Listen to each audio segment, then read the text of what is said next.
qu'elles vont comprendre. Je leur dis toujours ici que la plupart des femmes mariées ne sont pas mariées parce que leur mari les aime. On les a épousées pour d'autres raisons que l'amour. Et c'est d'ailleurs pour ça qu'elles sont maltraitées dans leur foyer. Quand j'entends les gens dire « mon mari, mon combat », je ris. Est-ce que toi, tu es sûr d'être son combat? J'entends autre chose. Il est celui qui est venu m'honorer devant mes parents. C'est pas parce qu'il est venu te doter. Il a donné tout ce que les parents ont demandé là. Ça ne veut pas dire qu'il t'aime. Non. Ça veut peut-être dire qu'il a vu en toi une meilleure femme pour le supporter dans tous ses caprices. C'est-à-dire qu'il peut sortir, il fait 10 ans dehors, quand il va rentrer, tu seras toujours là et tu vas maudire. Il peut faire 10 enfants dehors, tu seras là et tu vas maudire. Il peut faire tout. Limite, c'est même toi qui vas raisonner, prendre soin de lui et des enfants. Je vous précise quelque chose, et beaucoup de femmes sont choisies justement pour autre chose que l'amour, et c'est pour ça que beaucoup de femmes pleurent, souffrent dans les foyers. Une personne qui aime l'autre ne peut pas faire quelque chose qui va à l'encontre de son bonheur. C'est-à-dire que si tu aimes quelqu'un, tu ne vas pas passer des nuits dehors, tu ne vas pas aller le tromper ou la tromper, tu ne vas pas aller faire les enfants à gauche, à droite. Tu ne vas pas lui lancer les mots blessants, un mot. Tu ne vas pas faire beaucoup de choses.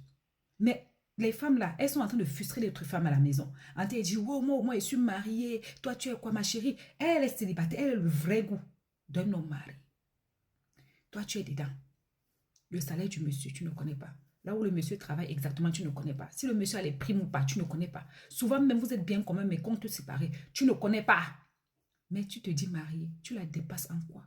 Moi, je connais quelqu'un autour de moi qui a épousé une dame comme moi. C'est-à-dire qu'une dame nature. Mais son vrai goût, c'est les filles avec des tatouages, des faux ongles, des perruques, des fossiles. Cette dame-là, je l'entends souvent dire, ah vraiment, ce qui sort même ce genre d'homme. Je ris.